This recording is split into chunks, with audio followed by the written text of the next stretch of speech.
I went on adventures, and I wanted to Wow. go on those adventures through these archetypal patterns of a single life, of the hero's quest, where the journey is for empowerment. Self-empowerment is the call to adventure. And I got that call to adventure. You taking that perspective really just opens up a whole new discussion.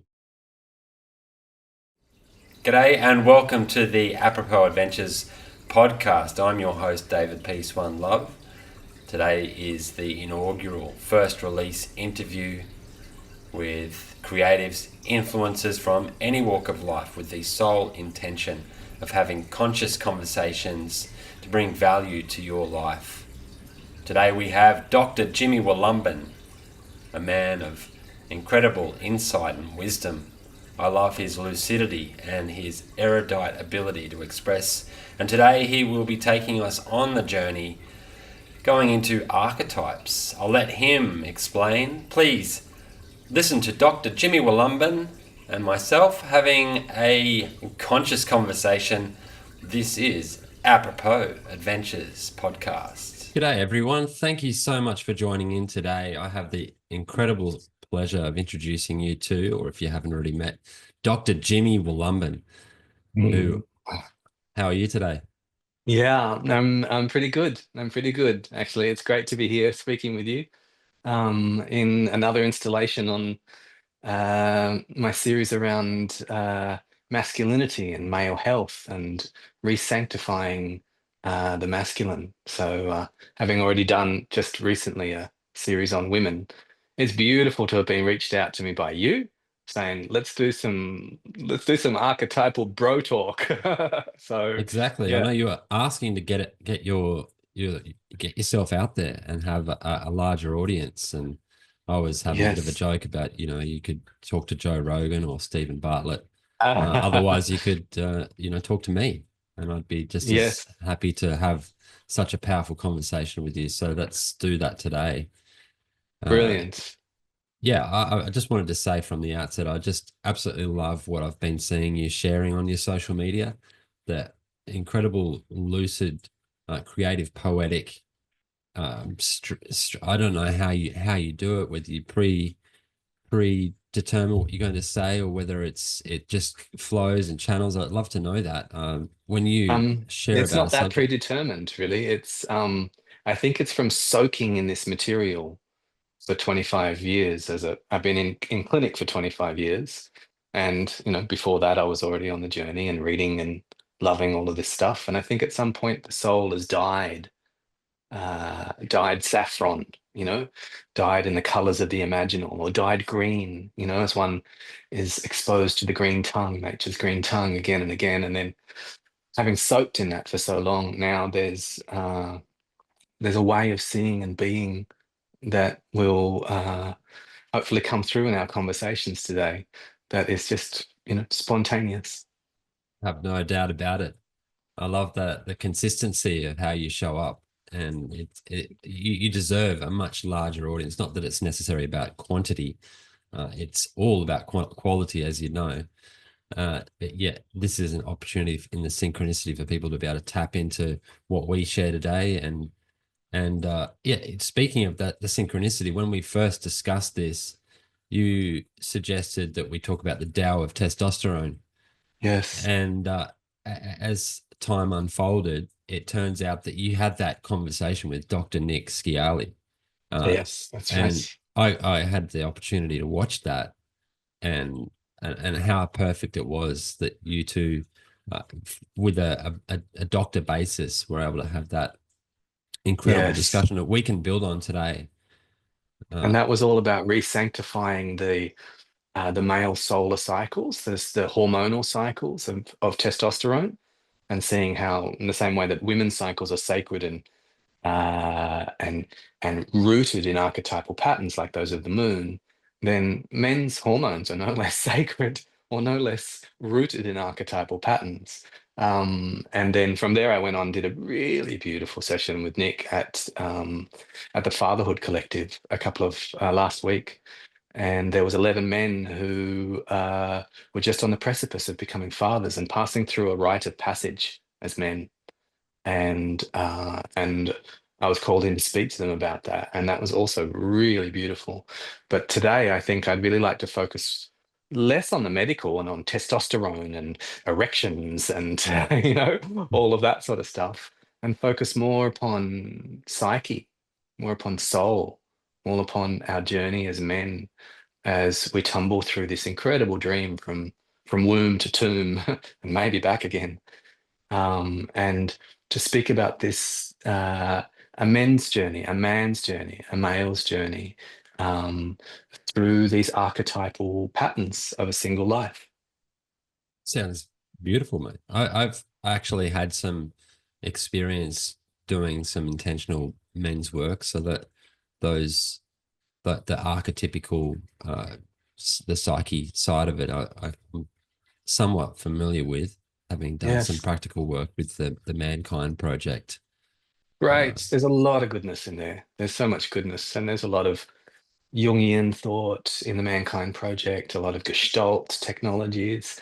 There's a lot of really beautiful, deeply psychological, transformative rites of passage that are done through projects like the Mankind Project, which I think has been running for 30 years now. It's like it's an mm. incredible thing. And so it's more in that, more in the mythic than the medical today that I think that you and I can meet and have this conversation. Yeah, they have a new warrior training adventure, which is their initiation of some rites of passage. So Yes, over a weekend, you go through this yes, whole arc of going through the dark night of the soul, so to speak, and then yes. emerging Yeah. through a hero's journey. So it'd be interesting to hear Yeah, well, your that's a perfect little perspective. yes, that's a perfect segue. I too have done the New Warriors training that many years ago, and got a lot of benefit out of it. And today, uh, as um, rather than just looking at that archetype of the hero's journey or the warrior archetype of masculinity, what I'd like to share as an overarching teaching piece, then we can put in personal examples along the way as we go, is that the male psyche is not just a heroic psyche, and the warrior is not the only male archetype, obviously. And so um, Joseph Campbell's incredible work on the hero with a thousand faces and that wonderful map that he shows of how the hero goes through this series of stages, right? The life cycle of the hero, right? And the hero is a particular kind of warrior in that regard, right? Um, and so that work is incredible and groundbreaking. And although he used it as in relation to the hero, those broad, like thematic points on the journey, like in a great opera or in any great story, they don't just apply to us when we're on the path of the hero or when we're in the warrior archetype, but they also apply to us when we're in other archetypes as men and as we go through our journey, like I said, from womb to tomb. And it broadly, the teaching model that I'm going to use here draws upon a whole bunch of other people's work, and we can put references in the notes to this. But I'm going to describe the way in which, and I'm speaking about men, but all of this stuff can be applied to women as well. But today we're speaking about it in the masculine. And so we start off in the archetype not of the hero, but as the child. All of us start off as the child, right? And then from there, from that childlike state, then at some point then comes in the hero's journey. And the hero's journey is a relatively early journey in our journey as men. And it's all about quests and conquests and struggle and challenge and hitting goals and being heroic, you know? And being heroic is a wonderful thing, but it's also like we also know it has its pitfalls. Of like, oh, don't be such a hero, right? There's an aspect that turns everything into an opportunity or a means for personal empowerment for hitting a particular target. And so that's wonderful, but it's only one of the phases, right? And Can so, I just well, in having a practical, applicable way of like drilling into what you're saying, like bring this back to you in your journey, like when you describe this early hero's journey, how would that apply in your Yes. experience? Well, I guess then I'll back it up and start with my childhood and speak about myself as a child. Yeah, it'd be great And to so, really get to know you more yeah, good. intimately. Let's do Yeah. that. So, so for me, like I think for all of us, one of the things about childhood is where we receive a sacred wound, right? We receive a sacred wound, and that wound doesn't feel very sacred, but it is, and I'll explain why. And for me, the sacred wound that I received was that I was too sensitive. As a sensitive little boy in born in the middle of the 70s and living childhood in the 1980s when the vision of masculinity was, Sylvester Stallone in Hollywood, a particular vision. And I wasn't good at football and, I didn't like all this sort of stuff. But this sensitive little Cancerian boy, and I got this wound that I'm too sensitive, right? And so one of the things about the child that I would say for all of us is that no one comes through childhood without internalizing an archetypal lie, having received a sacred wound.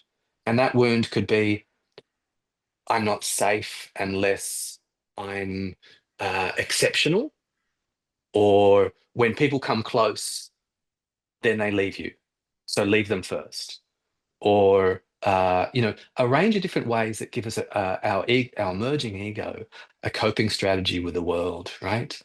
And it's just like, because mum was to this, or dad was to that, or the school was to this, or the world was to that. I felt to this and not that enough. Two knots, I call them. To this and not enough that. And so I felt too sensitive and not manly enough in some ways, because the vision of masculinity didn't involve sensitivity at that point, at least not in the country town where I was born, which is just where I live at present. And Right. so, Oh, yeah, my early childhood oh, was you grew just, up in Ukai? well, yeah, I was born 400 meters along the way from where my clinic is here. Just, I'd take a walk Oh, in 3.5 minutes and I'm at the little cottage where my first memories are. holy Um, dooly, mate. I had and no idea. That's yeah, amazing. You yeah, are that's you right. are I'm local. completely native. Yes, and I've been on my adventures. I've been on my hero's quests. I've been around the world. I've lived in a lot of different places. I've done a whole bunch of things. But like a lot of stories, at some point I returned. There was a Yeah. return, and I came back Wow. to where I came from. I came back to the village that I left, Yeah, and right. in a bunch of ways, that's the hero's story. The hero is outside of childhood, right? And in the childhood, I said there's um, this this prima materia that we get, this sacred wound, right? Which is a delusion. It's not true. I wasn't too sensitive. You don't have to protect yourself in order to be loved. You don't have to be exceptional to be like, you don't have to do this to be safe. But we all got an idea like that. Everyone did. Every man and every woman gets an idea that I'm calling the sacred wound. And they get it through the world and their parents, right? Um, So it's and a subjective interpretation from that wounded self that that's right. perceives it in a certain way, but what you're saying Yep. is it's actually an illusion. It's not actually real, but It's not it's real, but based it's around a whole sequence of yeah, and it's very values. important because it sets up the healing of that wound is what takes us on our journey from womb to tomb. And it's a gift that keeps on giving, the early sacred wound of childhood. It's not something to be gotten out of the way of and vanquished. And then da da da, now I'm whole and healed as a man. Now I can do my spiritual work and give my gifts to the world. That that particular idea that we got is it's like an onion that just you just take layers and layers off it as you go. And at midlife, I'm just looking 50 in the eyes at the moment. At midlife, that sacred wound is still giving. It's still so rich and still so generous, but it didn't feel like a gift in childhood. It felt like a curse, felt like a burden. And so then, as a young man, in from that movement from childhood where I got that idea, then there's the emergence of the hero's quest. And the hero's quest really sort of comes somewhere like after childhood. it starts. And probably, maybe it starts in your late teens, maybe it starts in your early 20s. And it goes through until probably the end of your 30s, till you start in the midlife chapter, right? And so for me, my hero's quest was a quest to heal that sacred wound in myself primarily, because I felt wounded, and a quest to slay the dragon of my sensitivity, vanquish the dragon, get rid of the terrible, terrible dragon of my sensitivity, Yeah. And so I went on a lot of adventures. I went on adventures of the mind and of the heart. I went on adventures of learning, right? But also traveled the world. I gained a lot of skills. I studied medicine. I studied the medicine path. And so it was my woundedness that led me to the medicine path. And that's the myth, the archetypal pattern of the wounded healer, right? It's the wound that makes the healer, right? And the healer is not the one that has healed or vanquished their wound, but has used their wound as a portal into depth, has taken them out of the ordinary world into a deeper world, the world of soul and psyche. But I didn't know this at the time. I was trying to heal myself. I was like, I'm going to get healed. I'm going to fix myself. I'm a fixer-upper. I'm going to fix myself. But what I was trying to fix was really my ego, because that's a lot of what psychology psychology, as you understand, is also very heroic. The heroic therapist is going to help you to vanquish the demons of your past and to take you on a quest towards being a better ego, towards being more functional in the world in all these sorts of ways. And so I was on a particular version of that. But it also involved, I came across men's work when I was 19, which was even rarer then in the 90s than it is today. And I was very fortunate to get initiated because there was rites of passage involved. I say that in that term. The rites of passage meant that I was initiated as a 19-year-old, a baby, very young man, not yet a man, not even with an adult brain, which starts at 25. And there was all these men at this first one that I went to, like 100 of them. And the eldest was 87 and the youngest was me. And I was 19. They lined Wow. them all up at the start and we walked through into the space where we were going to be for a week. And I was the last in line. And that work initiated me into a bit like the new warrior training that you've done through Mankind Project. It initiated me into the sanctity of the warrior yet again, right? And so inside myths of the violence of testosterone, which is untrue and medically untrue, and that men are perpetrators and bad, and that all that's wrong with the world is kind of masculine, and all that we need to do is kind of feminine to heal it, and there's a global testosterone poisoning, that men are just violent and aggressive and nasty and awful, was kind of in the air from wave two feminism, around. I was trying to be a good man at that point by getting in touch with my feminine side. Do you remember that? Do you remember like when being a good man was getting in touch with your feminine side? Did you know in the What 90s that being was a sensitive new age being a guy thing? snag, Yeah, a being a sensitive new sensitive age new age guy. guy. Yeah. That was Yeah. the goal for a while, right? It's certainly Mm. not the goal anymore. But at that Yeah. point, it was this like healing for a man is kind of like letting go of your toxic masculinity and of the aggression that's just in your blood, and embracing the good things which are in the feminine side. And the good things are feelings and collaboration and nurture and emotions and intuition and nature. And it's just like all of the good things are feminine and all the bad things are masculine inside that particular telling of the tale. And at this men's gathering, which was a bit like the new warrior training that you've done, I got this beautiful vision of like the peaceful warrior, of a warrior that's on a mission, of a man that is going to climb a mountain, of someone that's in service of their village. Because the hero's quest is about leaving the village, right? The child eventually has to leave the family and separate as a teenager from mother and father. So that's the part of their separation and challenge. They leave that behind.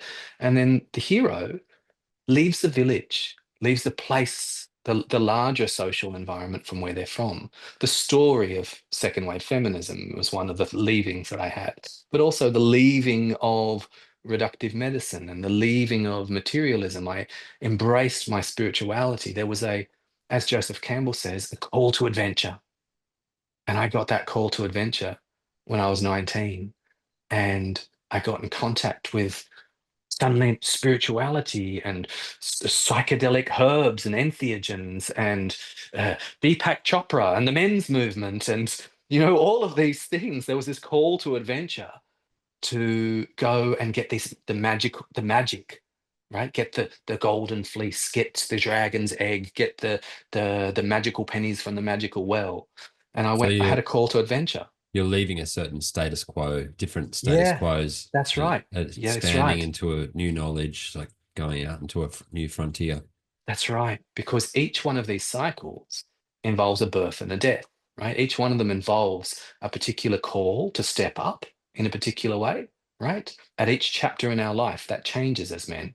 And so in that early phase, to step up out of the child and to step up into the hero or the warrior. And that involved a claiming of personal empowerment. That's central to the warrior journey. A claiming of your inner warrior is a claiming of your power. And that was really important for me as a sensitive young boy at that point, right? And Mm. so there's a claiming of all of that. And there's also a sacrifice. You sacrifice the innocence of the child. Like that's moves forth, like moving from the child to the hero. There's a particular loss of innocence that comes because you see, and you see larger than the ordinary world. Like you move beyond the ordinary world. This Campbell speaks about this. You leave the village of the ordinary world and you go on a magical quest. And that quest feels heroic and it's all about challenge and battles against bad things in order to save good things. And it's in this language, the language of the hero or the language of the warrior is all about challenge and meeting challenges. And there's a certain conflict. It's centered around the metaphor of conflict, good versus evil, shadow versus light, or us versus them, or the wound versus wholeness. But it's always in a sense of conflict, right? At that particular phase. And so during that time, Mm. uh, I I spent years in other countries. At one point, I was overseas for like 3 years straight, and traveling in India and in China. I did my internship in Beijing hospital. I went to far reaches like Timbuktu out in Western Mali, out beyond the deserts, and hung out with the Dogon people out there. Hung out with the shamans of Borneo in the middle of the forest. I went on adventures and I wanted to Wow. go on those adventures, right? I wanted to get as far out as went to Nepal, wherever it was that was far out and adventurous. I didn't want to go to Paris at that point because I'm like, it's just the first world again. It's just the West. I want to get away from all of it. And we didn't have mobile phones in those times. And so when you were in a Yeah. forest in Borneo, you were in a forest in Borneo. It was a long way away. So I went on those For adventures sure.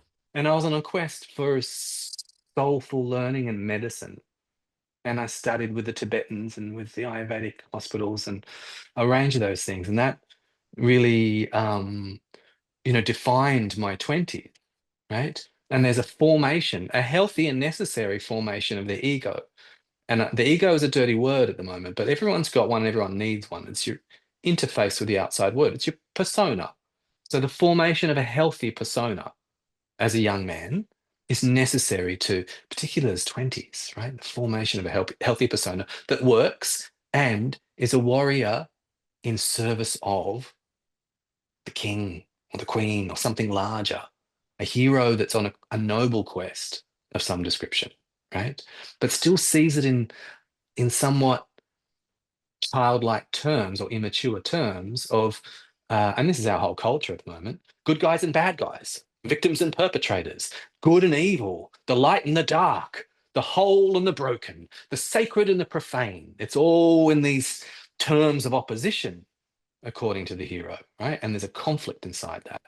And so, um, and Joseph Campbell's map tells that story really beautifully. And the challenge, a road of trials and tribulations, where the hero, at some level, mythopoetically, dies and is reborn. right? They die and are reborn. They have these dark nights and they go into the underworld. They go into the dragon's den. But along that way, the dragon that they discovered that they thought they had to slay really is actually the dragon that guards the treasure.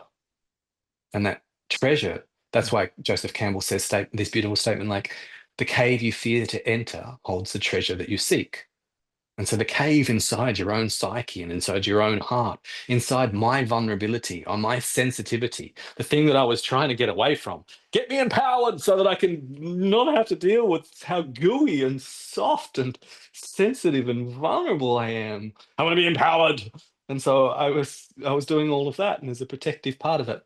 And I think fortunately, because of the opportunities that I had, that young male ego got that some of that warrior energy, but not in a way that was combative or needed to push others down or was violent and aggressive. It was a heroic journey to save my own soul, right? Becoming a healer and walking the medicine path, ostensibly to heal others, I was really, like all wounded healers, I was really on a journey to heal myself, to go and confront that dragon that was guarding either the maiden of psyche, my own psyche, because dragons have maidens, or guarding a treasure, right? But it's there in the last place you want to look. And the alchemists say, in filth shall it be found. It's there in the disowned. It's there in the shadow. It's there in the shame and the blame. And so for me, that was my sensitivity. God, so sensitive. Oh, he's such a sensitive boy. Your problem is you're just too sensitive. I heard all of those things a lot, Do right? you find that the commitment to your quest was confronting for others along the way when they tuned into what Um, you're doing and how you're being? yeah, it was certain. I mean, some people were really inspired by it because I was so committed to my quest, and I outstudied and outcommitted everyone. Like I would just be reading alchemy on the weekends, on a Friday night, on a holiday. Let's go to Thailand, have a beach holiday. Great, I'm taking a stack of textbooks, and I'd read, not reference, I'd read textbooks from the start to the finish and stuff. I was really just so thirsty for soul and mystery and healing. I looked for it everywhere, right? And I was looking for it as an outside thing, studying it, studying Ayurveda, studying Tibetan medicine, studying herbal medicine, studying acupuncture. But now I look back and I realize I was on a journey to vanquish my dragon of vulnerability and sensitivity. But along the way, the dragon, I married the dragon. That's the plot twist in the hero's journey. Is the dragon eats you and you become one with the dragon of your shame, of your deepest shame, that you, whatever it is, some nasty, horrible thing. I'm too stupid. I'm too fat. I'm unlovable. I'm too hard. I'm too soft. Unless I'm excellent and I won't be safe. Like there's all these different dragon ideas that we got as kids, right? And I want to repeat, those are necessary, right? They're given to us by our mothers and our fathers in the world accidentally. And it feels like trauma and wounding to the child. And yet that's the prima materia. That is that stuff. That's the lead around our neck, the anvil around our neck that we alchemically transform into gold. And that gold is a spiritual gold. But it takes a range of quests, not just the warrior's quest, because the warrior's quest is a young man's quest, right? And it has to end. At some point, that whole lens of questing and challenging and confronting and conflicting and finding and vanquishing in battle kind of terms of the hero warrior, right? Eventually, a new lens is required.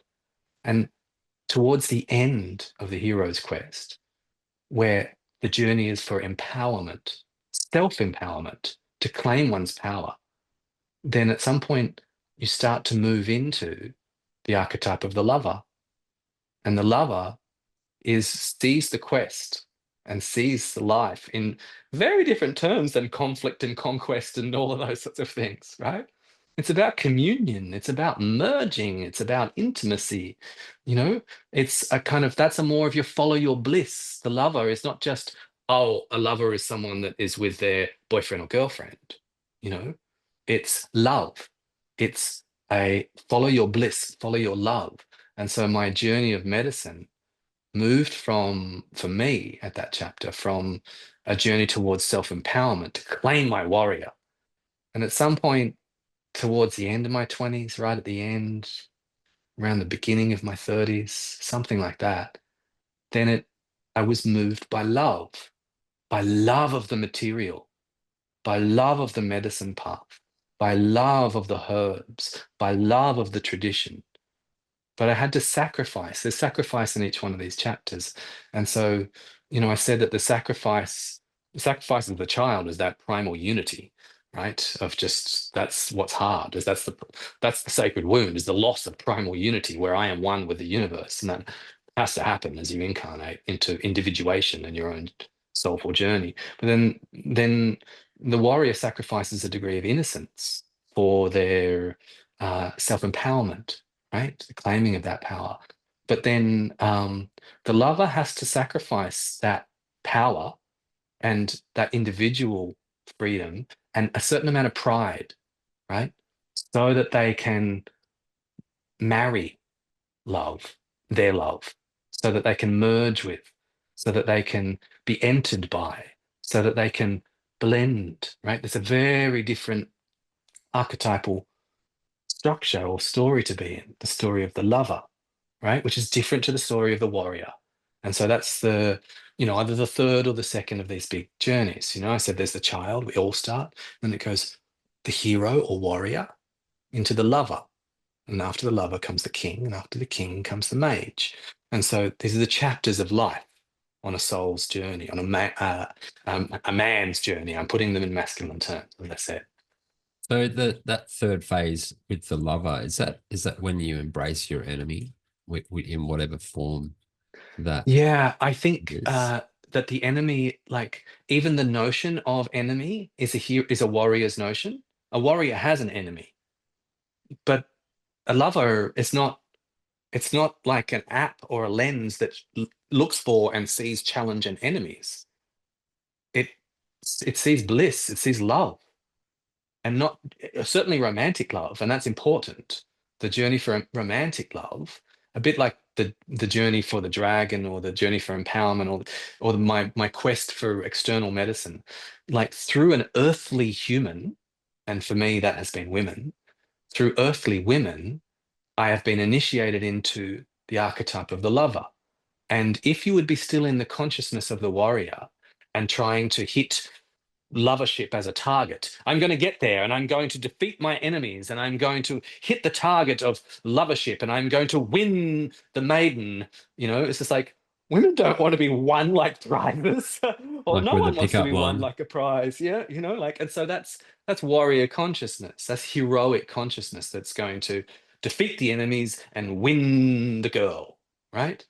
The lover isn't focused on enemies and prizes, right? Motivated in different language. So it's how you And show up. yeah, that's right. And because the goal is a kind of emerging with your love, with your the represent the object of your desire, which it doesn't matter what the object of your desire is or who it is. It can be your career, it can be the earth, it can be a person. There's a range of things, but that you're moved like an eco warrior is still in warrior consciousness, but you could still be in service of the earth and be an eco lover rather than eco warrior. And then the way in which you are moving through that quest for your love is very different, has a different flavor, a different tenor throughout all of it. And so in this chapter, I had, I had love. I still have love, but love was important. I fell in love in my 20s and got engaged to a beautiful French woman. And then right at the end after 5 years, at the end of that engagement dissolved, and I had my heart broken, and that happened to me at the end of my 20s, around this my Saturn return time. And then after that, with a lot of sort of descent into the pain and the rejection of things of what all that sort of stuff. The initiatory nature of heartache, because heartache is it's not something I wish my children to avoid. And that sounds callous, but I know they need to have their hearts broken so that they will be broken open. If they would never be heartbroken, they could never be heart opened. There's a really important part about loss that deepens us as men and women. We must experience loss. And so there's a particular kind of death and resurrection that happens to the lover. And so and these phases and ages that I'm giving you are rough, and they're my own sort of, I've given you my own points around it, but they can happen at different times for different people. But that the death of the lover, so that the lover may be reborn, not in service of Tom or Mary, but in service of love, right? That the lover understands that love itself is the lover, that love itself is the goal, that they are in service not of empowerment, but of love and communion, right? So it's soul making rather than self empowerment. So all the self empowerment stuff, all of that self empowerment, that's the hero, that's the warrior. That's why most of psychology, self empowerment, it's fixing up your ego so that it's as best as possible to go through the machine of the world and be a good little capitalist provider or consumer, right? The focus is on that. And that's not to be denigrated, even though I kind of just did. It's a normal part of the phase. But then rather than self-empowerment, it moves to soul making in the lover. The dreams are moved by the dream of this. Can't you imagine a world where herbal medicine is available to all, or, whatever your dream is, right?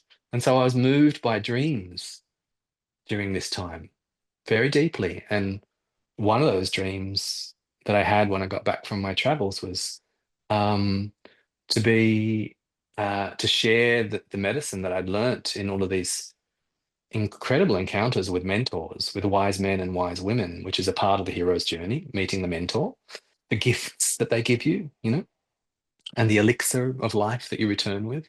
And so I'd returned with some of these gifts from having confronted my own dragons and being devoured by them, and having married my own soul and my own heart, and then having had it separated and broken. Very normal, very necessary. Um, and and then towards the end of that, then there's this tension in the lover between being in service of love towards being in service of something greater, and that happens in that chapter. And so for me, something like in service of the realm, the beginning, the first inklings of the king start to happen when you're a lover. And so one of the ways in which a range of people are initiated through the lover phase is through another human being that they love, through the challenges and battlefield of love, of Aphrodite and Ares, and the heartache of all of that sort of stuff, through the loss of all of that, and the language of communion and grief and pain. But then as you move through that, then the next chapter is the king, which is in service of the realm, not in service of love. The king's not in service of love. The king's in service of the realm, something larger.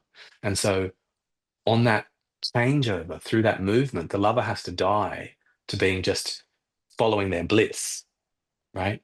To start to be like the king that follows his blisters, which is what Joseph Campbell said towards the end of his life. He said, I feel like this follow your bliss thing's been taken out of context and they kind of got it wrong. And it's sort of, people have misunderstood that and misappropriated it, that it's just like, do what you want, kind of.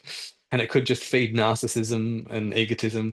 And he said, I think it would have been better if I had said, follow your blisters. But that follow your blisters, that's an old man speaking. That's a king or a mage speaking. But that follow your blisters is the king, right? In service of something larger. And so for me, what that was when I came back from one of those long trips overseas, then landing in Australia again, I realized, shit, I was born middle class in a first world country, and I've been educated and loved by two loving parents. I'm one, like I'm good. Like I won the karmic lottery. So I don't need to keep striving in all of the normal ways that capitalism and the West tells me to, so I can set up a charity. And so at age 28, 29, I launched a charity that at first was called the Barefoot Doctors Project and then came to be called One Health. And that was providing traditional medicine to people at risk that didn't have the means to support it. Because at this point, traditional medicine and alternative medicine is private. And so only the wealthy can afford to see a herbalist, or a nutritionalist. But the people on the streets, like the kids in King's Cross in Sydney, the kids in the ghettos, they need nutrition. They need to see a nutritionalist. They need to see a soulful psychotherapist, but they're only going to get to see a GP or a government psychologist that's just in the sort of heart of that. And so I set up this charity, and there's still echoes of the heroic inside that. And it was like it had a lot of I was motivated by love, but there was still a lot of pushing and striving, and there was all this sort of stuff inside it, and we ended up in 12 countries distributing over 10 metric tons of herbs across the world. We helped like over 100,000 people. We generated so much money and all these projects and did all this stuff, right? And there's two things that got me into the next phase of midlife, right? And so that midlife phase is where the king or the queen emerges. And there was two things that got me there. One, my lovership led me to being a father. And two, it was the service through One Health. And my love of medicine led me into service of the realm through this community health project. And so I became a father when I was 30 to my still wife, Magamaya, the witch, and that's a great way to put an end to the dreaming, soul-making lover. Is that it's the lover gets someone pregnant or gets pregnant, moved by love, but then once there's a kid around, the romance gets popped. The romantic ideal of what a family will be, the romantic ideal of what a marriage will be, the romantic ideal of what a career will be, the romantic ideal of independence, all of those things, when they meet the cold, hard realities of parenthood, then the lover has to die because it's not that romantic. You can't romanticize that journey once you're in it. You can romanticize it when you're looking at it from the outside. If I was a father, it'd be so beautiful, and I would love my children, and they would look up to me, and I would teach them things and guide them through. And then you become a father, and like, screw you, Dad, you don't know anything. So that fatherhood is part of one of the ways in which the lover in me was killed ritually, necessarily, right? And I was moved into the next phase of being a king, of being a patriarch, of being a father, of being in service, not of love, and not just of my love of medicine, my love of herbs, my love of my wife, my love of my children. I had to be in service of something larger, of the village, of the realm, of the kingdom. I had to deal with all these different other things. And so fatherhood, being a father doesn't make you a king. There's plenty of fathers that are just bully warriors, bullies, the shadow of the warrior is the bully, Yeah, at least that's one of the shadows. The other one is a coward, kind of. But just by virtue of getting someone pregnant as a man does not a king make you, right? That just means you've got testicles. How many But times do we hear of the men that just, impregnate and then disappear yeah, and fail because to they can't die. show up? It's every Yes. situation has its own variables, but I hear that a lot, Yeah. Yeah, in and my own journey. it's hard. Like women also, being a mother does not birth the queen necessarily. As much as women would say otherwise in today's climate and culture, there's a range of mothers who are not a queen, right? Oh God, that's a scary one to say out loud.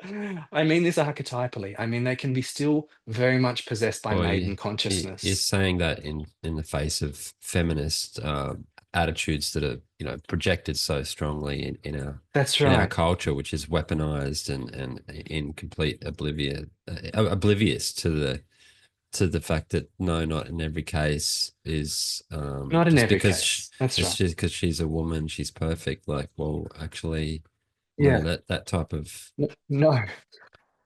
thinking Not at is all. defunct. Yeah, Well, that's ego consciousness, and that's really what happens in the heroine's journey or the hero's journey. There's a warrior combative aspect of it. So feminism as a whole, as especially second wave feminism, we can see it's very combative. It's very the warrioress, inside all of that sort of stuff. And there's a good guy and a bad guy, and the bad guy is the 50% of the population that are men, and it's the patriarchy, and it's all of this, and it's very much in those terms of blame, which is the warrior phase. And it's also the ego. It's about I and about my empowerment and seizing my empowerment. And that's good. It is necessary. But it's a young woman's game, right? And if you're stuck there and you're still in that consciousness and you're a woman and you're in your 40s, then you haven't died out of the heroine and into the lover. And you certainly haven't then died out of the lover into the queen, because the queen is in service of the realm, not in opposition to, right? yeah, Not opposition to the realm, to society at large. And so there's this as a king, then, and that's the phase I find myself in at present. and I'm addressing this actual fact. yes, In the balance of things, I noticed just to acknowledge something you wrote last week about testosterone and looking at that in a larger geopolitical and transpersonal perspective. I found it amazing to see the nuance that you delivered in regards to yeah, the general attitude towards testosterone yes, and the absence of any reflection on how estrogen plays out in a much more uh, profound impact on the geopolitical scenarios of us as humanity. And I think that you taking that perspective really just opens up a whole new discussion. yes. Um, well, I won't dive back into that because we've had No, it, but yeah, even still, uh, one of the things that is associated with higher testosterone is taking physical risks, like climbing electricity poles in the middle of storms to try and fix them, or going out in the surf and high waves to save someone drowning, like physical risks, but also social risks. And social risks are speaking your mind on an unpopular issue. And that's associated with higher testosterone, as is a thousand other things that we don't need to repeat here. But speaking some of those things, attempting to speak it without blame, not wrong making women or the feminine, not casting men as the victims. No, it would be terribly yeah, ironic if I was, mm, but still being in service of the realm. And that is exactly, everyone in the realm, and saying, yeah, like there are more helpful stories for us to live by to make a world that works for everyone, you know. Um, and so that transition from the lover is this tension between love at the start, right, and responsibility. And so at the start, there's love. Let's imagine you fall in love with a woman or a man, and that takes you there. But eventually, then you're responsible for that person. They're responsible for you as well, but you're responsible for them. And then there's bills that you're responsible for. There's the house, there's the land that you live on, there's the dog that you got that you're responsible for, and all of those things like that you got for a dream. I want the picket fence and the dog and the children and sitting on the land with the creek out the back. You got that as a lover that was dreaming, romanticizing. But then when you have responsibility for those things, which is inevitably the case, that responsibility itself starts to kill the lover, right? Kills the lover, and the lover dies into the king, right? And when I say kill the lover, in the same way that the lover kills the warrior and the warrior kills the child, I mean this mythopoetically. And at each point, inside the other, that's like the babushka dolls, like it's a inside the king, the good king, is still a lover. Inside the good lover is still a warrior. Inside the good warrior is still a child. Each one of those are preserved and continue, and they're still there, right? And that's why at any point in our life as well, we can go access those energies in a positive way, and the king needs the warrior in this moment, or the king needs the lover in this moment, or the king needs the child, the magical child, right? Or we can be possessed by them in a negative way when we feel threat or when we feel undermined and we get reactive. And then we go back into a reactive warrior and we get all heroic about what needs to happen and why, and stuff like that. So I just want to be sure when I'm saying dies too, I mean that mythopoetically, right? Yeah, for sure. And it's inclusive at each point. And so the king, like if the lover has this sacrifice of the warrior's pride, and then there's this folly or bliss, then the king is what transforms that following your bliss into following your blisters. And my blisters are, for me, and I've got calluses on my soul, it is maintaining a clinic, looking after a family, servicing a mortgage. Just a quick segue from this incredible conscious conversation we're having today. Just if you reminder, if you haven't already liked and subscribed to this Apropos Adventure, please do take the opportunity. And if you do, either have someone that you'd like to recommend that we have a conscious conversation with, please reach out to our channel. And if you have any product or services that you feel like resonates with what we're bringing here, then please do offer that up and we will bring this to our people. Please do continue loving this conscious conversation. It is absolutely apropos. The king's part, if I were to put this into Freudian terms, then, well, the child is the sort of undifferentiated self, and then the warrior is the emergence of a healthy ego, a healthy persona, right? And then the lover is what correlates in some way, either with psyche as a whole, the female, like the feminine anima of psyche, or also of the id, the part that desires in Freud's terms, right? So he said there's an ego, an id, and a superego.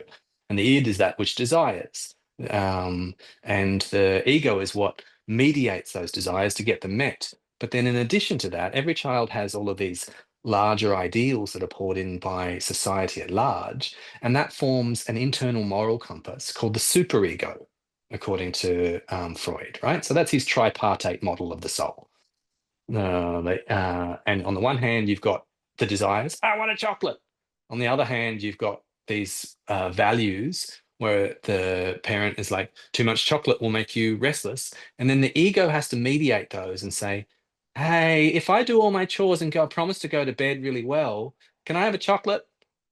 And that's a healthy adapted ego in between the needs of society, which is internalized in the superego, right? And the core needs of the psyche or the id. And so then the king is really the phase of the superego, right? It's really the focus upon the realm in those terms, right?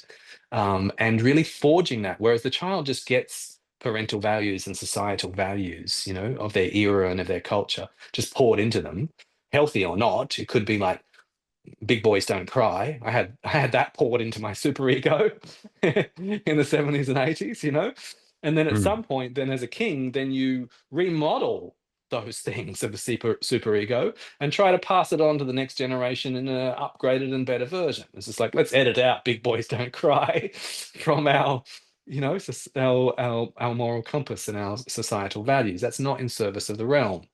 Big boys don't cry is not in service of the realm. And so, but there's also a move from the dreaming of the lover, the imagining and the dreaming and the romanticization of that towards a visioning of the king. And the visioning of the king's vision for the realm, is a dream that has a plan. It's a dream that has a plan and a timeline and is enacted, whereas the lover can just dream and dream and dream and keep dreaming. And there's a lot of people in my neighborhood in the Northern Rivers of Australia that are 40-year-old, 50-year-old, 60-year-old dreamers. and they're not enacting those dreams. They're not. They're not bringing them in. They don't have a plan around it. They don't have a timeline around it. They're not doing it. They're dreaming, and it's beautiful. The dreaming is beautiful. I'm grateful for the dreamers, right? But the king moves from dreaming into visioning, right? And there's an action that comes there, and there's a continuation with the cycle before. The king is who the warrior is in service of. So there's this like movement, like there's a resonance between that warrior chapter and the regal chapter of the king, right? And the warrior was always riding out in service of the king. The king has sent me on a quest, like in a range of ways, or should be if they're a good warrior. They're in service of something higher, right? They're in service of the village at that point, the hero in service of the village. And then the king still has aspects of that are coming through, but it has to end just at the romantic imagination of the lover and ground it into a kind of warrior action, but that is self-visioned, right? That holds the vision themselves. It's like, if I don't hold the vision, who is going to hold the vision? Because, it's like, well, I'm almost 50, like, well, who can I keep looking to make the world a better place? Who can I look to ensure that my children land on their feet in the world? Who can I look to make sure that my relationships are good? Looking inside the marriage for a referee. Where's the referee? Ref, did you see that? The king is not looking for a ref, right? Anymore. Yeah. Holding a vision and enacting that. And so there's a sacrifice of the joy and pleasure and romantic things in service of love that is the lover. And that's where I find myself. And so, how can I speak about that? My son turns 18 this year. My Wow. daughter turns 16 this year. My marriage turns 18 or 19 this year. And we've had an open marriage for 17 of those years. And I have launched businesses and run clinics. I have my own clinic that I built just outside the window just here, and I built my apothecary. There's been a lot, I launched my own school, the Green Tongue Academy, in my king phase. There's been all of these kingly activities, right? Which is not just about my empowerment and my self-realization or my self-empowerment, right? Like that's in the warrior ego hero phase. It's not just about me. Neither is it just about my joy and my pleasure and my bliss, right? It's not just about that anymore. I still need that bliss and I still need to follow my bliss. But actually, I'm in service of something larger than love now. Is that even possible? It's like it's not at the death of that, but there's something larger that says, I'm not just in service of my love, of my loves, of what brings me joy, but I'm in service of my domain. And my domain is, my house, my kids, my dog, my bills, my wife, my marriage, my community. Like however, every king's realm is different, right? And the larger the king, the larger the realm, as in the larger the amount of people and the larger the space that he takes responsibility for, right? Says, okay, this is up to me. It's one of those jobs where you spot it, you got it. I spotted someone needs to fix the thing. It's like, that's that old, you got point a finger and you got three pointing back at you. You spot it, you got it on that job. And the king is just not obviously the king in any man is not the one that says, really? I mean, Jesus, the government. I mean, someone should be taking care of this is outrageous. The key word being responsibility. Responsibility. Yes. To respond. Spondere is to pledge, and to re is back, to pledge back to the world. This is my domain, and I am going to fight for this. I'm going to be in service of this, not just fight. Sorry, I'm in service of. I sacrifice my self-empowerment because I've claimed that. I sacrifice my loves and my blisses because I've followed that and it's led me here. Now I'm in service of that. I'm in service. And that puts the king at the bottom of the pyramid at some level because he's the servant of everyone, right? And we've forgotten this, right? And it's the same in the material that I outlined in one of those talks that you referenced recently with the Fatherhood Collective, that the alpha male is the one that's in service of the most number of people in primate groups. And so, like the female chimps do more grooming and food provision than the male chimps, but they don't do anywhere near as much grooming and caring and patting and food provision and sacrifice as the alpha. The alpha is the one that's in service of everyone, and they go on these campaigns of like 4 months of tickle campaigns and service campaigns and stroking all of the babies, not their own babies, stroking them all and caring for them all. And so they're not at the top of the pyramid at some level, they're at the bottom of the pyramid. They're at the top of the pyramid of service. They are the most in service, the alpha monkey, the alpha male. And this is the king. This is mature king psychology.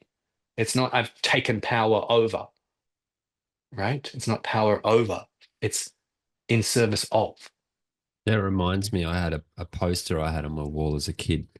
Had a picture of, a Jesus type character on the edge of a cliff with the arms out, wide. Couldn't see the face. Just overlooking, the sea. And a big caption says, "The greatest amongst ye shall be the servant of all." Yes. Yes. The same piece, right? And that's a perfect quote to give now because um the what starts to come in for any king at some point is the death of the king. And if you read any of the myths, and you read particularly Fraser's The Golden Bough, all this stuff around kingly sacrifice and around the green man that arises after the king is ritually killed, and how, like it's a bit like the Persephone myth, but it runs through in masculine terms about how the king must die to fructify the land.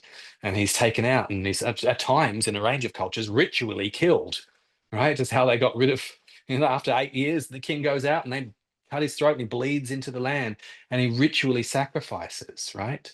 And so that the culture knows that leadership is about sacrifice, right? And they hold that in this way. Well, in that regards, like maybe that's giving back a power to the people in if they've become too reliant on that king, if they can't find it within themselves. Yes, and there's the sacrifice of the king, which is different to the sacrifice of the lover, which is different to the sacrifice of the warrior, right? But as that happens along the way, inevitably, then being in service of the realm, which is the earthly realm, which is the kingdom, which is the socio-political, economic environment, right? It's the village, the kingdom, the state, the country, however you define it, the family, the bills. It's very earthly, the kingdom, right? The kingdom is very earthly.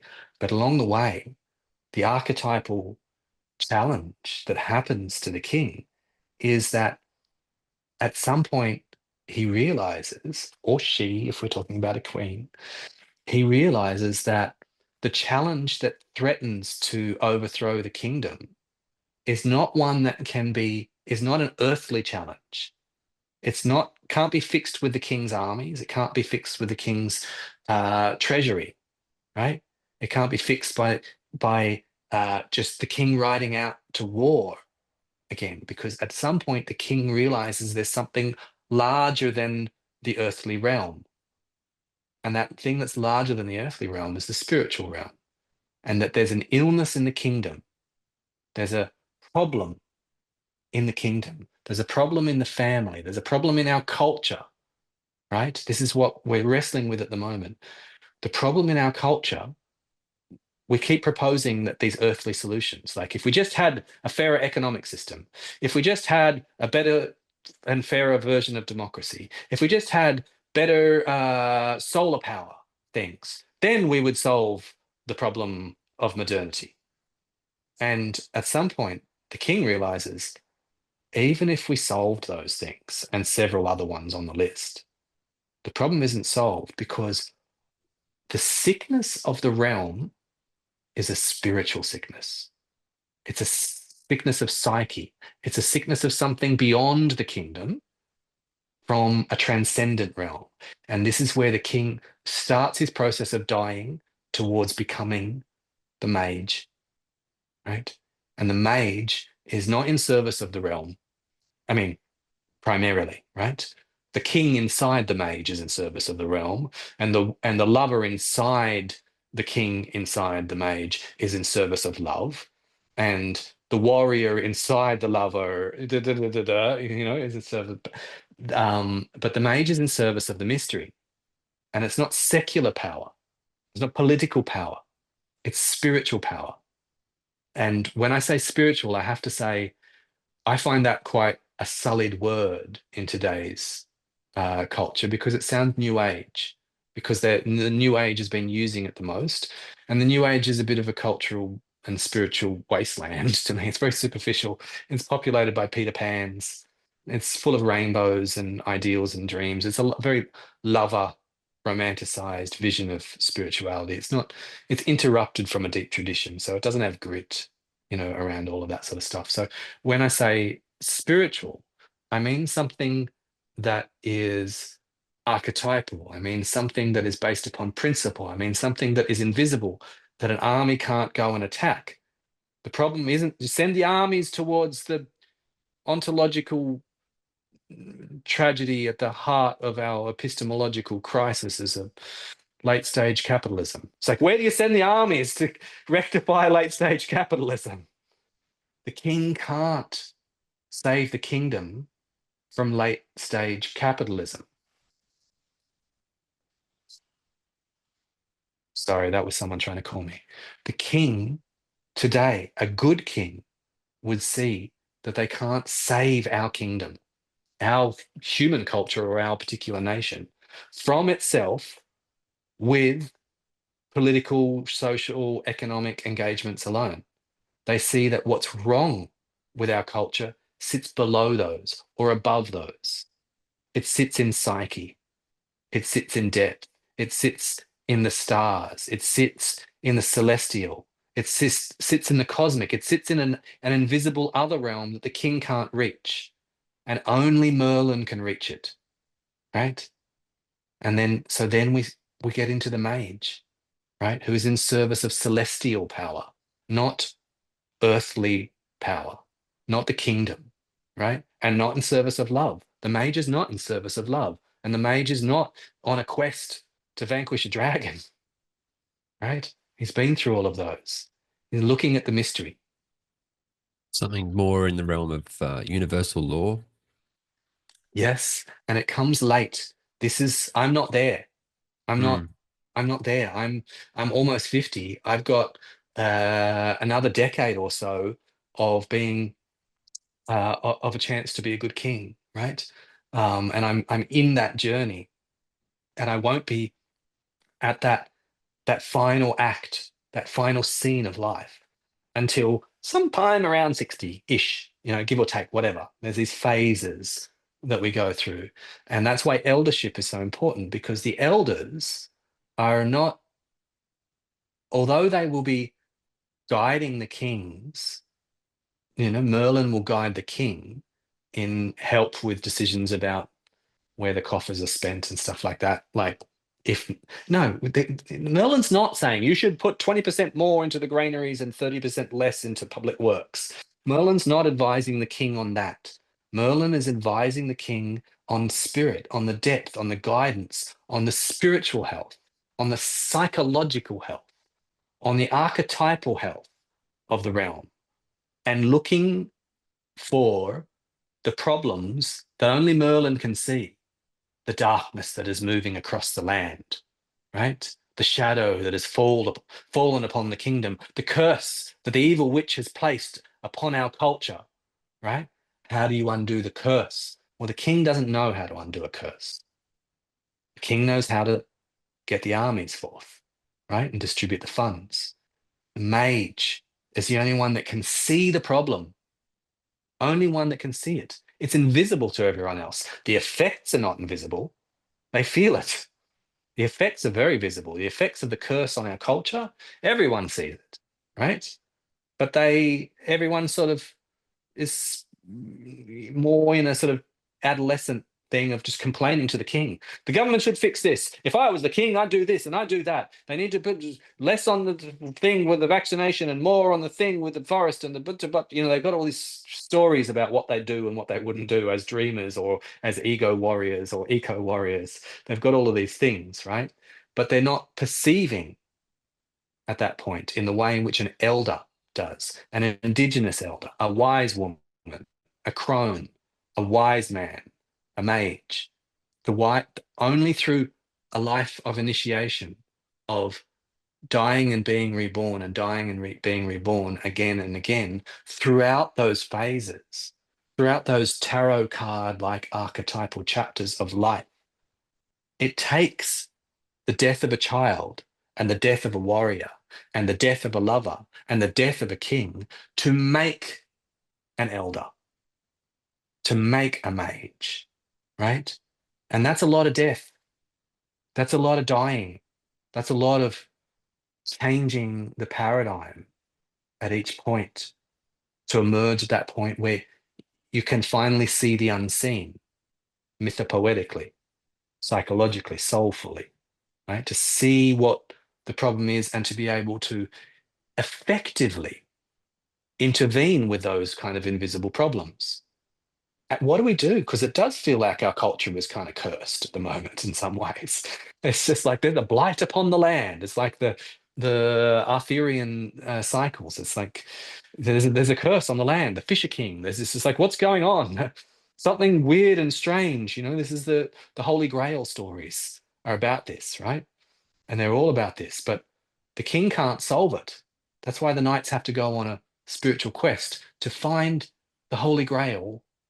Find something that can undo the blight upon the land, the curse upon the land. But only the wise man or the wise woman, the crone, that appears early in the hero's journey as well and points them along at some point, that appears on the hero's journey, that guides them, says, off you go that way. There we go. Right? You did acknowledge their fear of, I wanted to highlight with regards to the mage is that fear of death from the psychologically a malaise that we have of that echoes all the way through is the reminder of what the mage is facing their own death. And obviously at that point, but if we can send the message back to those earlier versions of self, like live life now, live without being afraid. So you can, like you said, enter into that dark cave. Embrace those deaths. And the mage, the crone or the mage, the elder is the one that can help midwife. That's why we need them in our culture. And we don't have them. We've just got grey-haired little boys and little girls a lot of the time, at least in the West. A lot of the time, we don't have eldership psychology. We don't have queens, we don't have kings, and we don't have crones, and we don't have mages, right? We've got an immature, like, child psychology that maintains where we're stuck in warriors and lovers, in dreamers and doers, fighters, and, like we're stuck at that level, right? Which is we are a young culture. We're only like a couple thousand years old. We're a young culture. And we're stuck in youthful psychology here as well. And so we need our elders to guide us that say, okay, you have to die again now. It's time to die again, to die to this and to be reborn into the next. So rites of passage, initiation are lacking in the Western world, especially, that's where we are. But, and rites of passage are midwifing death processes. That's your new warrior training. There's a death of the child to emerge as the warrior, right? There's a dying and being reborn that is required. And ritually, those things were done and enacted in young men at their kind of pivotal points of change and through a multiple series of things to help with the death of child psychology and the emergence of adult psychology. And the whole culture is guided by the elders in producing generations that are moving through that so that there will be elders to replace them when they go, right? This is what indigenous cultures around the world were doing in all these different ways with all of their rites of passage, helping them midwifing death, psychological death and rebirth, psychological death and rebirth, psychological death and rebirth. And it's hard. It's always hard. It's always profoundly terrifying. There's always an ordeal. That's one of the chapters in the hero's journey, the ordeal. But there's an ordeal for a warrior, there's an ordeal for a lover, there's an ordeal for a king. Yeah, the broken And, heart. and they all die. They all have to die to something larger, right? Mm. And then at the end, the mage dies in service of not the realm, but spirit, in service of truth, in service of the mystery, right? But that fructifies the realm and fructifies the kingdom and fructifies all the people in it through its example. There's a Jesus kind of element inside there. There's a shaman sort of element inside there in service of the mystery, right? Their sacrifice is for that. And it flows down through all of the, it flows down to the children, it flows down. But it is not the king's sacrifice, the earthly sacrifice. It's a spiritual sacrifice, a transpersonal sacrifice, a sacrifice for the cosmos at large. And so Jesus, for all the problems that we have with Christianity in the post-Christian world, still it's a good broad image of dying for the heavenly kingdom, the heavenly Father, not dying for Caesar. Give the king give Caesar what is Caesar's. Dying for something like that's the dying god. That's Dionysus. That's Osiris. There's all these things. Dying for the mystery, dying for something larger, and of course that sacrifice flows through all of the others, right? And then it sets the example for the next generation of kings that one day you will become, and you must become a mage, and you must die for the largest thing that you can. In the same way that the king says to the lover, one day you must die to your blisses and your joys and your pleasures and your desires and your loves. And the lover says, how can I die to my loves? Love is the ultimate good. And the king says, I hear you, but that's your love. How about the greater love, the love for all, right? That's the service of the realm. And the lover says to the warrior, this is great that you're self-empowerment and you're getting the magical sword and you're off and you're on your journey and you're getting empowered. At some point, you must die to that so that you can be in service of love, of someone else, of something larger than yourself and your own empowerment. And the warrior says to the child, your magical innocence and naivety, the curiosity and that just like, wow, is beautiful, and I am here to protect it. But let me tell you, younger brother, at some point you sacrifice that so that you may become a warrior. You must sacrifice that. And the child too must die. And yet they live on. There's a child inside the mage, right? That's that babushkas. There's concentric wreaths of who we are. And so I can't tell you too much about the mage because I'm not one and I'm not there. It's edgy enough and strange enough to declare myself as a king. I'm in the king phase is what I mean. And I shared my testimonials about that, of being in service of a realm, right? My little family realm and the larger realm that I'm doing. I'm still there.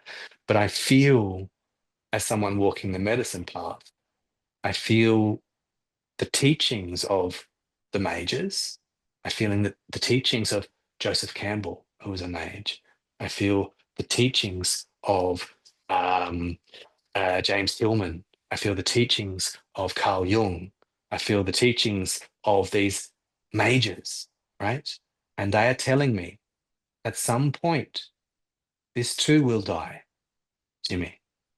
This chapter, as a king, you'll die to this. And you won't be in service of this realm anymore. You have to be in service of the realm that lays below, or the realm that is stretched above. That you're in something transcendent and transpersonal, right? Like it's a dying again, right?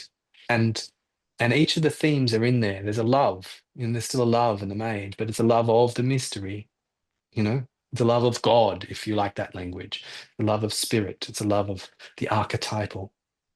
There's still a love inside there. There's still a power inside there. I know you acknowledged some intention in regards to the afterlife. I'm just interested in the progression from the Mage, and you return. It was acknowledgement early on in our discussion here about what sounded like reincarnation to me. I'm just wondering, in regards to the Yeah. perspective of heaven and the afterlife, how you've got any insights about that. For example, when someone dies and passes on from this realm, yeah, just curious if you have any insight about that. Yes. Well, the way in which we ask this question as a culture is always in a literal manner. What literally happens after you literally die, right? Whoa, bless me. What literally happens after you literally die?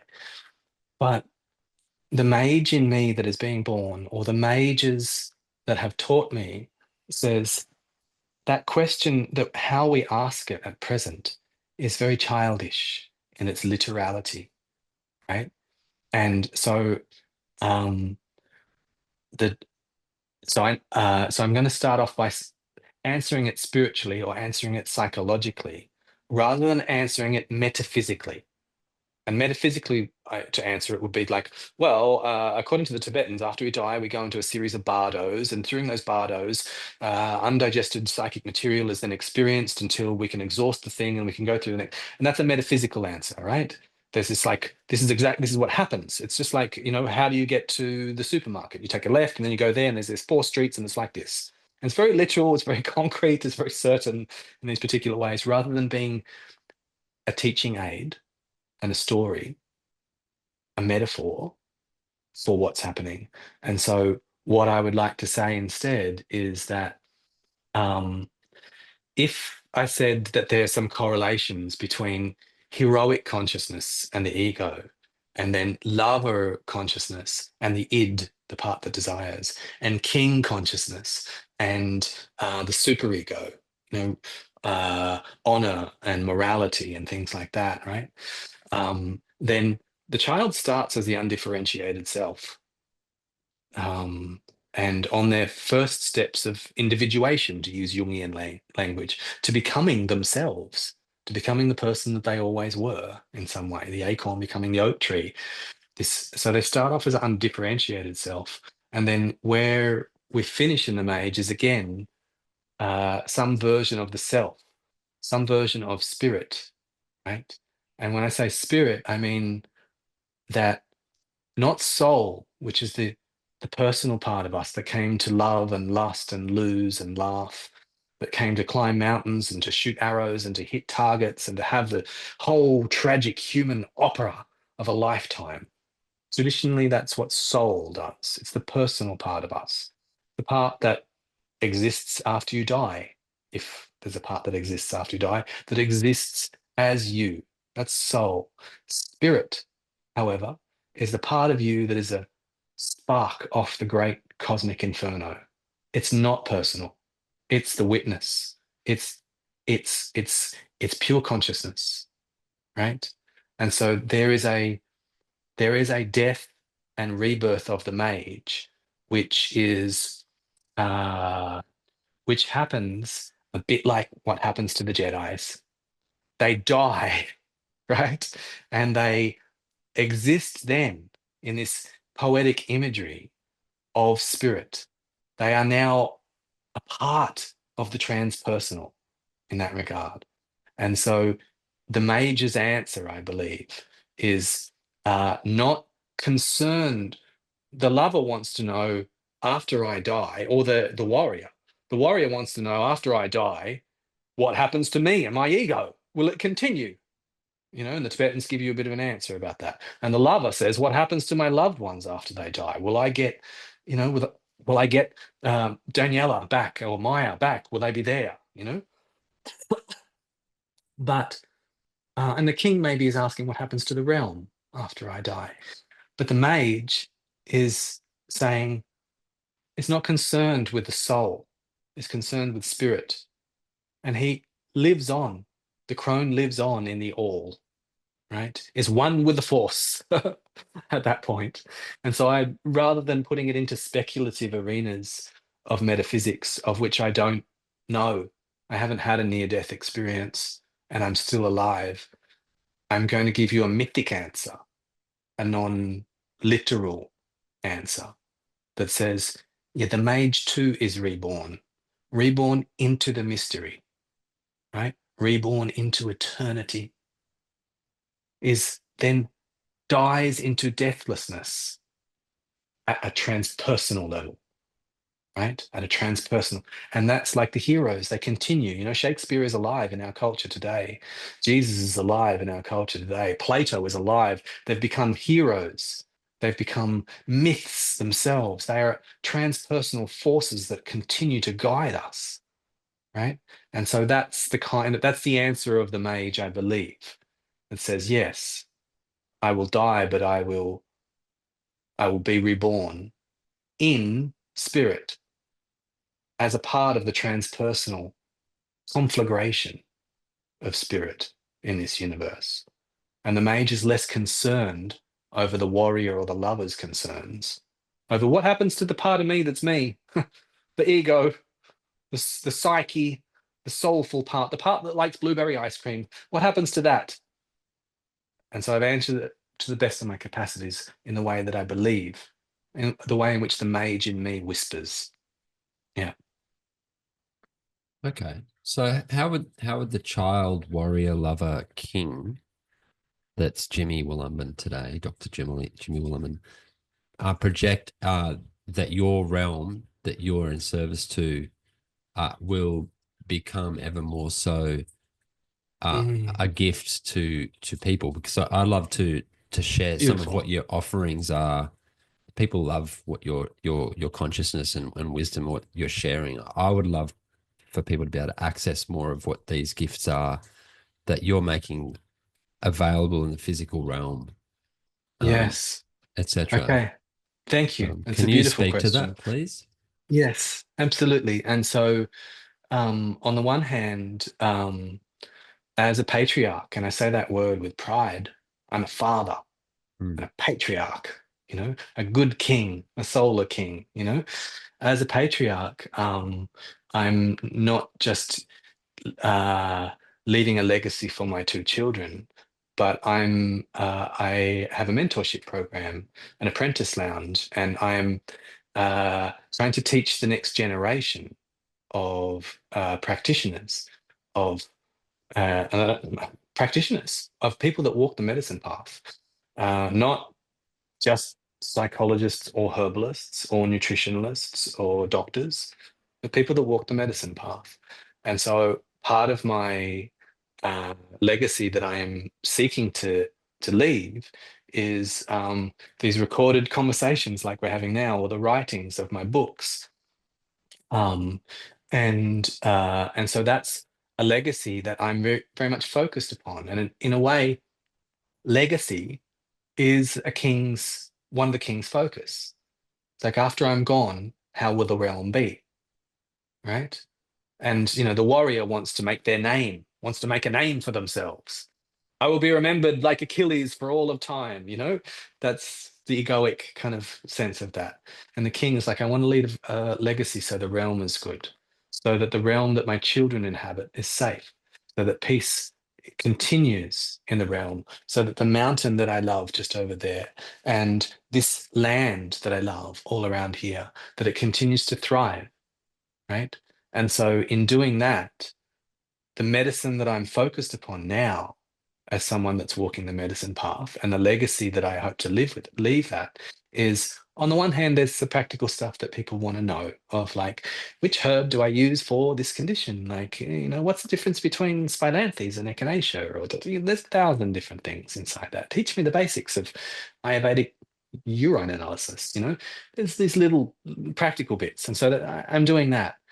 But more importantly, I'm very much focused upon uh, the transformation that is necessary into the way in which future practitioners see the world, see what healing is, see what its goals are, to be in service of not life at the expense of death, which is what our hospitals are in service of. Fighting death and saving life. It's heroic. It's heroic medicine, right? And there's an egoic aspect to that. And bless them, thank God. I just came from the ER ward this weekend, and bless them. But it's not just that. It is it's in service of soul. And so the medicine that I'm teaching is about how to speak soul's language, which is also nature's language. And that's my work on the green tongue. That's why the academy is called the Green Tongue Academy. It's about how to read and listen to nature's green tongue, the language of myth and symbol, to be able to understand a very different way of understanding, to be able to come to a place where understanding stands still and the world is seen as a symbol, is read as a mandala, where meaningfulness and magic enter us viscerally. They crack us open. The medicine that I'm focused upon now is less heroic. It's less about 5 ways to end parasites or 3 herbs for weight loss. My clients still need things like that. But really what they need more is a much deeper medicine, an alchemical medicine. It's the hurt, the illness upon the land that I see in my king phase already is not just socioeconomic, right? It's a deeper illness. It's a spiritual illness. And the medicines that we require are spiritual medicines. Now, when I say spiritual medicines, I mean psychological medicines. I mean archetypal medicines. I mean the medicine of myth. I mean the medicine of image. I mean the medicine of story, like the stories that I've woven for you today. And all of these are stories. They're all myths. They're all images to get you looking in a different way. What you're right? referring to, though, is in regards to the sequence of healing. Like that, there's an aphorism I'm aware of that in the medicine realm, which is that all healing begins from the head down and in reverse order to the way the symptoms originally appeared. Yes, that's a homeopathic, a famous homeopath proposed that. And there's, when we take it too literally, Herring's law of cure is what it's called. Right. Yeah. Shows itself to be insufficient when it's taken literally, because it doesn't work like that. After 25 years of clinical practice, it doesn't, not literally. But if we take it in a non-literal way, then there's a sympathy and antipathy between how we got sick and how we get better, and the way in which it unfolds as its own logos, its own structure. And I think that there's of relevance there is the much older wisdom from Delphi, which is the Oracle of Delphi, which the heroes, the warriors went to consult with, the old crones that were in there in ecstatic trance, having entheogenic medicines at the temple of Delphi and speaking on behalf of spirit to guide the kings, right? The kings and warriors and heroes would not launch a war, would not change a policy, would not do anything without consulting the mage and the crone. And in this instance, they were crones primarily. And the Oracle of Delphi, one of the most famous pronouncements is that which wounded shall heal.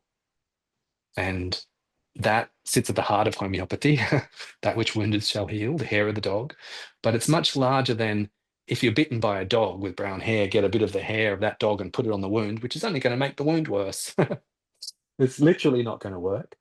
But mythopoetically, that which wounded shall heal, like if I come back to my story of the child's lie or the sacred wound that I have of I'm too sensitive, right?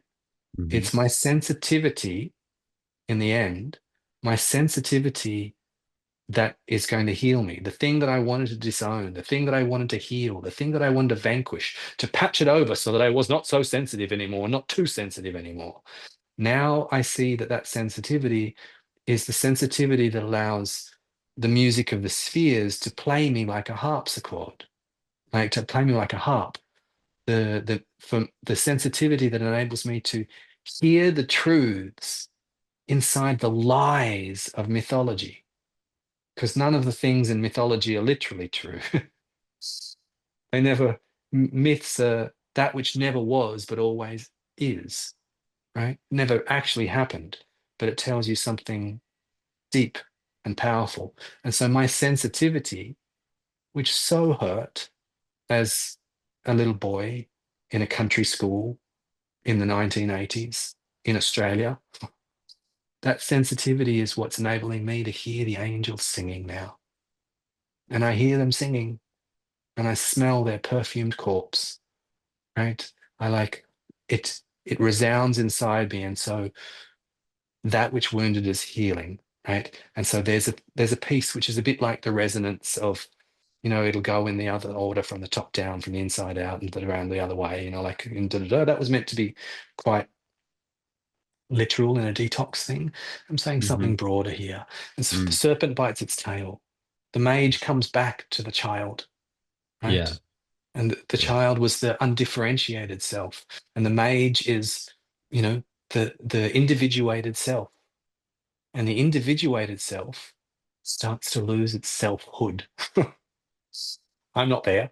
I've got a very healthy ego. I am not enlightened, and I'm not in those phases at all. But there's a softening of selfhood, an expanding of selfhood that has selfhood grounded in something transpersonal, right? Something larger. And so this is what the mage dies into.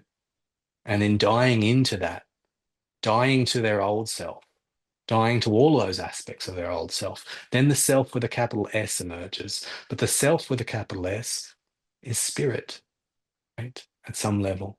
It's dead, but it is deathless, right? And so there's a very different, I think, journey that our egos are less interested in. And that's not their purpose, like they're not meant to be interested in the transpersonal. The egos are interested in themselves. Yeah. So would you say that ego is like a muscle that needs to be, directed in for its purpose of exactly what it does? If it forgets Yeah, that's a what good it's one. meant to be doing, then it can. Yeah, I think so. Yeah, absolutely. I think we certainly don't want to wrong make egos because we all have them. It's like wrong making lust. It doesn't work. Like, one, why would you wrong make lust? But as an example, or wrong making anything, a culture of prohibition, of prohibiting alcohol use, you get worse alcohol use. Prohibiting drug use, you get worse drug use. Prohibiting sexuality, you get worse sexuality, right? And we're still trying to heal our sexual, drug, alcohol culture from the Puritanism of previous Christianity, where prohibition was tried. It doesn't work. And so prohibiting ego makes worse ego. And just take a little tour of Byron Bay, California, Bali, and Ibiza, and look around at all the people that are trying to vanquish and kill their egos, and then you see that ego is just coming out sideways in all of these particular ways. All It's the like spiritual bypassing that goes on. spiritual bypassing, absolutely, and it makes for just unconscious egos, right? Like it makes for it coming out sideways. It's not good. It's a So fundamental nature of that we have, which is if you build a wall, you want to get over it. That. yes, So if we impose these types of restrictions, then that becomes the primary sort of battle that goes on. If you say, "Oh, well, you can't do yeah, that," that becomes the focus. Whereas maybe we need to reframe. it's it's not a helpful myth of waging war on the ego.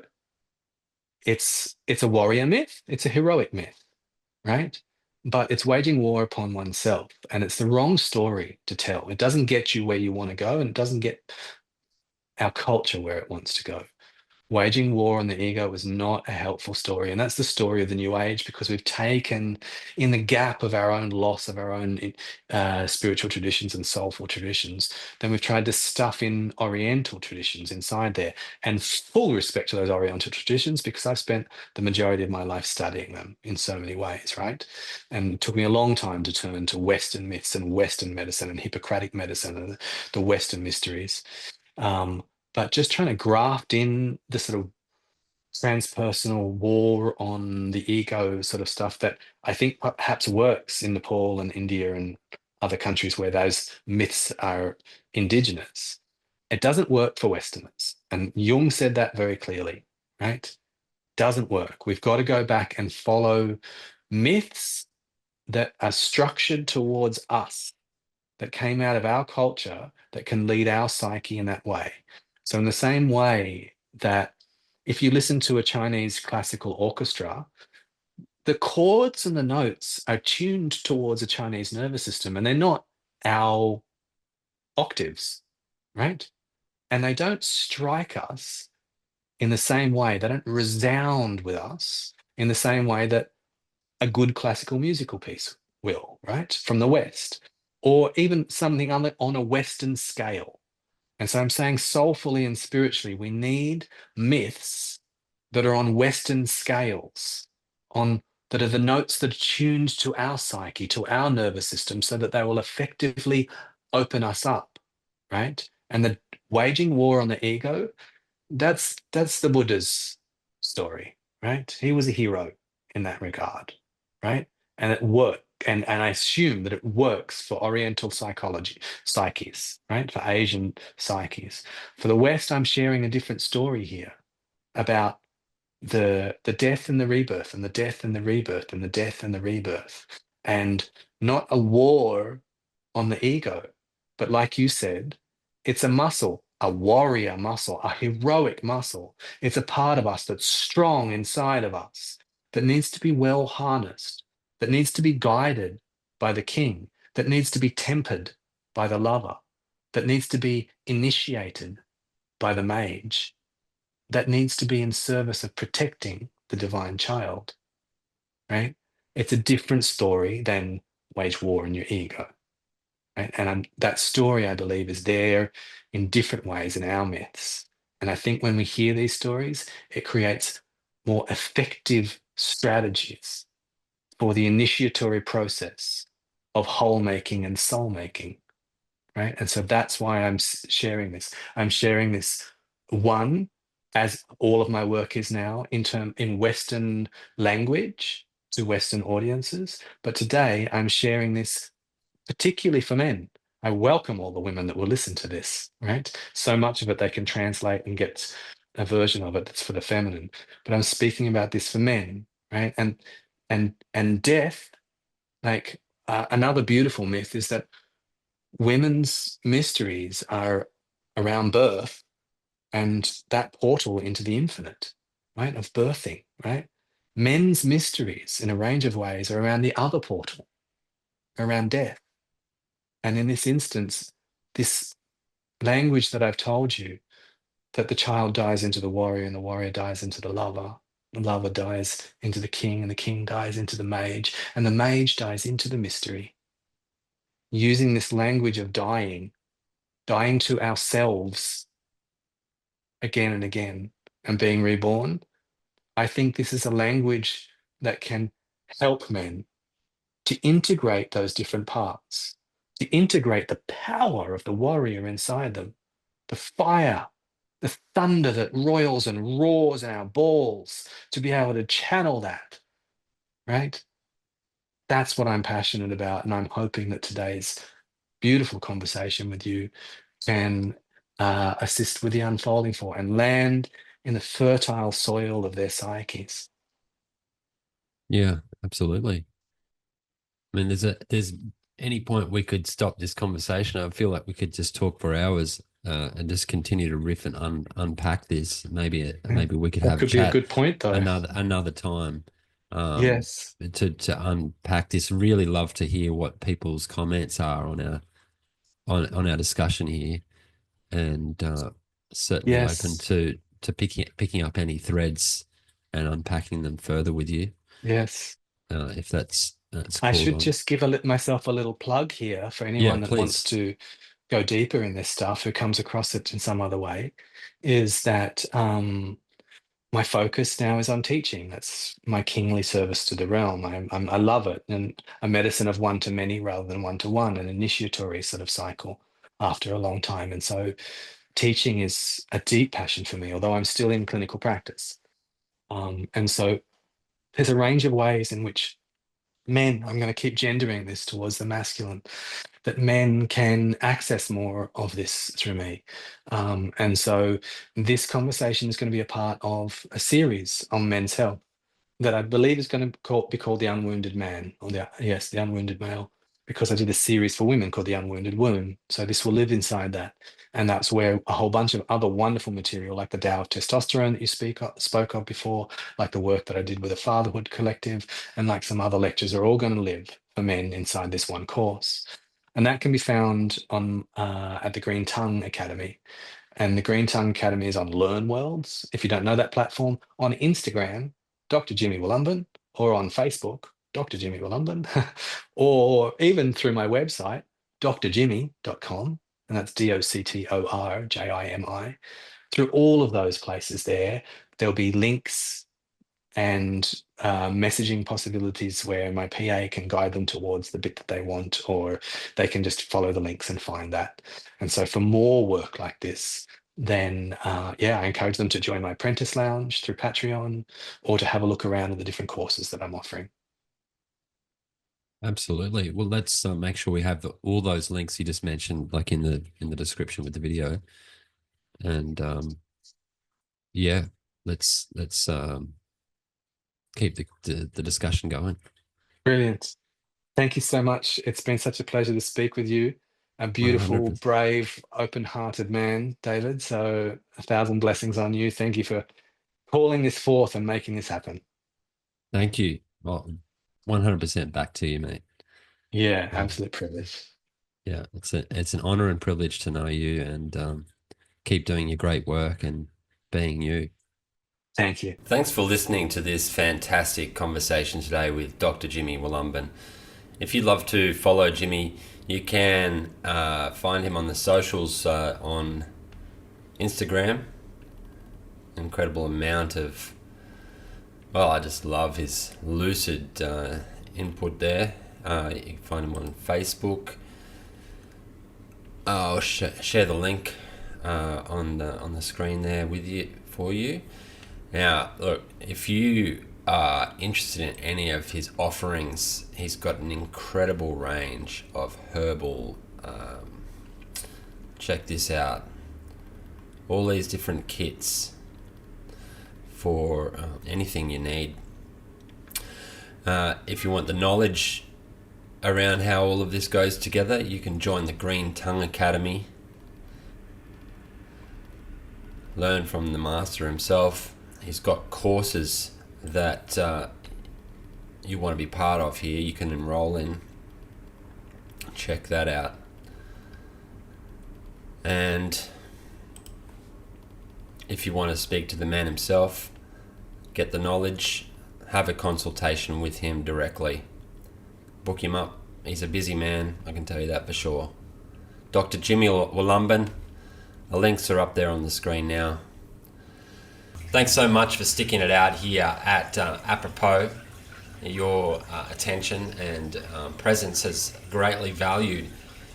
In having a conscious conversation, it's very important that we're able to communicate, and your messages of insight, your experiences, any anticipation you have, anything that comes up for you that you would love to share and be part of the conscious conversation, please leave your messages below in the chat box, and we'll be part of that conversation. In going forward, please like and subscribe, and please share this with people that you feel might appreciate and value being part of the Apropos Adventures community, and whatever it is that you have to say may be apropos.